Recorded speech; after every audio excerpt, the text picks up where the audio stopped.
Hi, I'm Clarke from Craftsuprint.com with another episode of Cut TV. Now, have you ever made a card and when you're going to put it into the envelope's not quite deep enough for you?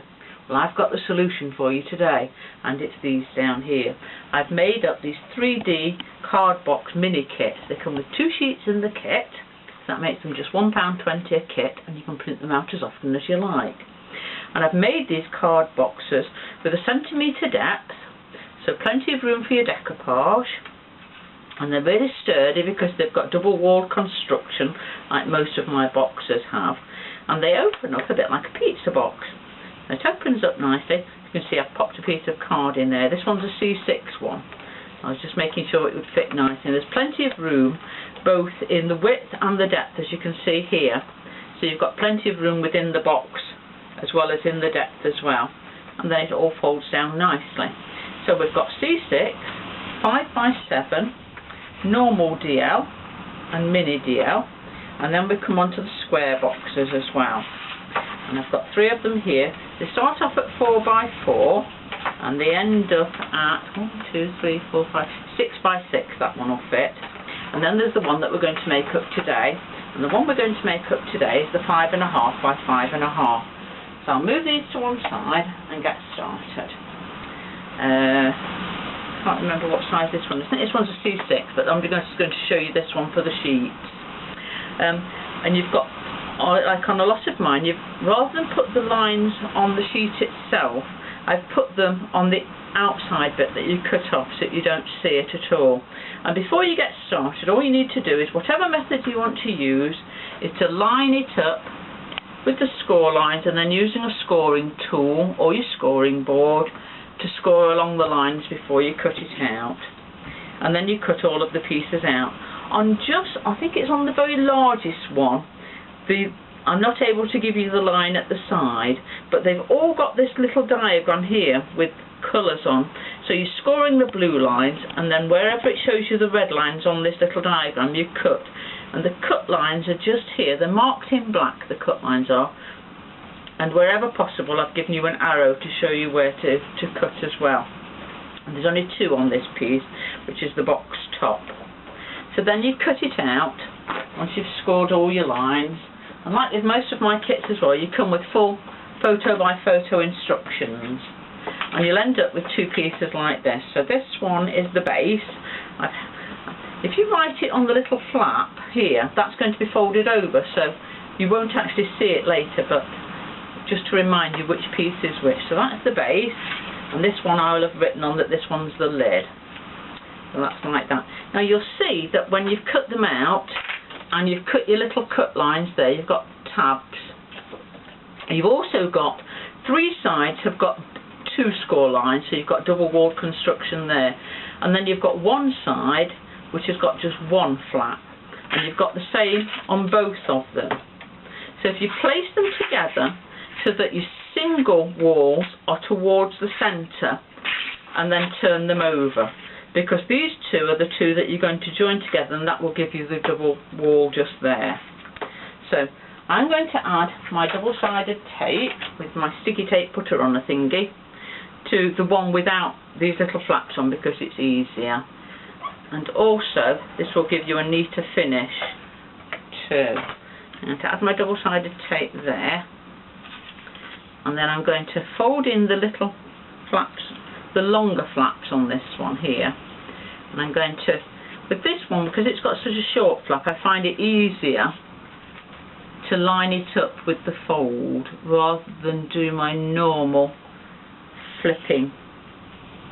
And also, just remember, this one, the top one, the one that you're putting onto this one here, is just a tiny bit smaller than this to give you room for when you close it, so it is just a millimetre or so away from the top edge. And I've not quite got that down to the crease, so I'm just going to move it over there. There we go. And then I'm going to use my bone folder to do that. And then your piece will look like this, and it's all nicely joined. So we've got the base here and the lid here. The next thing to do is, like with all my double walled construction boxes, is the ones with the flaps. So you've got 2 there, 2 there, you've got one here and one here, but these sides here, on one of the pieces, add double-sided tape and stick it down. Don't stick your little flaps there. Again, we're going to do the same on this one here. And stick that one down. And on this one here, and stick that one down. And the very last one here. And stick that one down. And again, I'm going to use my bone folder to make sure that everything is stuck down correctly. And I'm also going to use the bone folder now we've got the double walls, to crease them nicely onto the inside, because you're not going to be able to do this once we've done the next step. There we go, doing it again. And the last one. I pre-folded all these creases earlier as well, so that they all fold nicely. Now the last ones to do are this side here. I'm going to fold in these two little flaps there, and then onto both of these pieces here I'm going to add double-sided tape.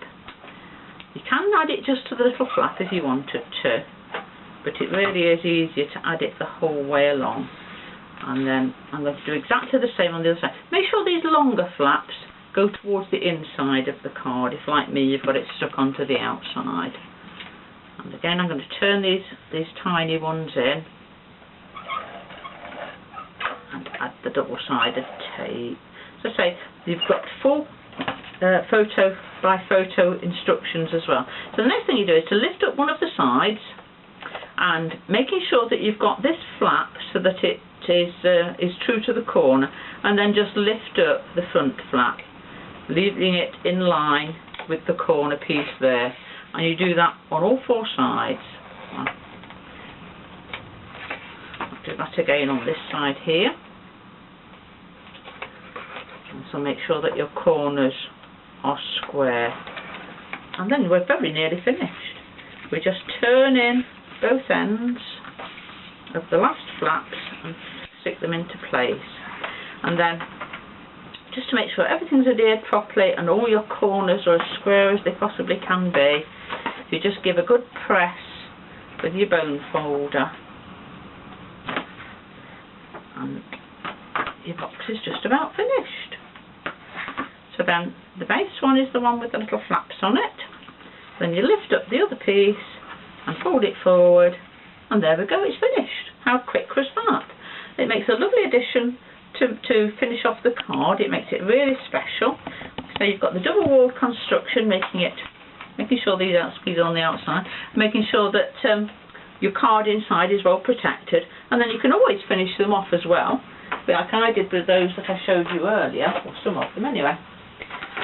You can add anything out of your crafty stash. So we've got bows, we've got little jewels, a tiny bow on that one, and a crystal on this one here. Of course, if you were going to send them through the post, maybe you wouldn't put that up, but if you're giving them by hand, then these are very nice to add to it.